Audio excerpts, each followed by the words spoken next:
Prince Jay Spates joins me from his home in Rockville, Maryland. Prince, thank you so much for joining us.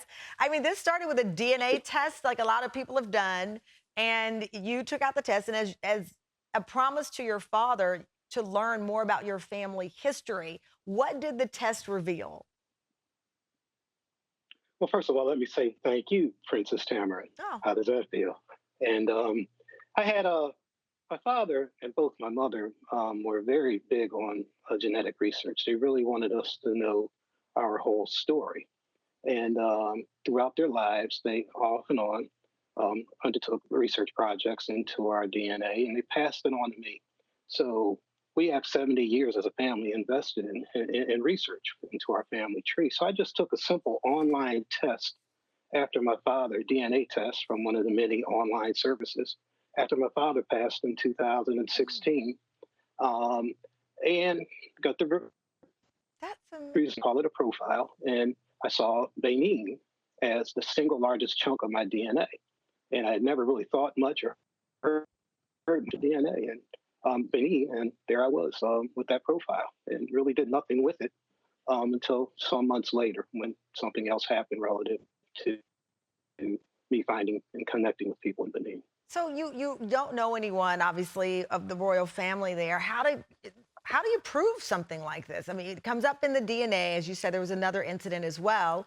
How did you prove or verify this? There was a third party online service, and you up in certain royal families from Africa uploaded their DNA to this site in search of lost family members through the slave trade in the diaspora Mm. in the West. And a colleague told me about it, so I uploaded my DNA, and I got a hit right away to a royal and a gentleman in Benin named Juana Deca.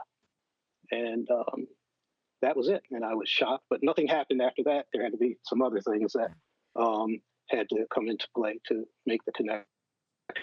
You eventually went to Benin. The government, you traveled there, was it 39 hours. I have Angelique Kidjo is one of my best friends, and she's often invited me to Benin. There you are in Benin. The Queen invited you for a proper ceremony into the family. Again, as I said, here you are, you're a pastor in the States, and now you're there for a proper ceremony. What did that feel? How did that feel? Well, I have nothing really to compare.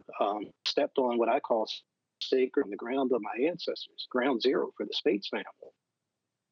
And I think that it was going to be as big of an event as it was. I thought I would get off the plane and hug a couple of people, shake some hands, have a couple of parties, and I get back on the plane and come home. But no, the queen is and she's in charge of Hmm. bringing people into the kingdom, and she really knows how to stage something. And it was absolutely overwhelming to get for 15, It's 5 or beautiful. So 600 people there. That was how do you go 13 back hours. to normal life? I mean, after this happens, how do you go back to normal life? You don't. Um, and it's changed me profoundly and fundamentally in so many ways. I do walk down the street, people acknowledge me, call me Prince. Just yesterday, I ran into somebody from the kingdom grocery store, and we spoke, and he knew who I was, and but it's changed me. It's been a spiritual journey. The Mm, change is primarily spiritual for me. wow. Well, it is an incredible journey. And I just find it fascinating. The images from there are beautiful. And I love your answer. How does it change? And it's like you don't go back to being the same. It has changed your entire view and scope of your journey. Well, Prince, thank you so much, Prince Jay, for joining us. We greatly appreciate it.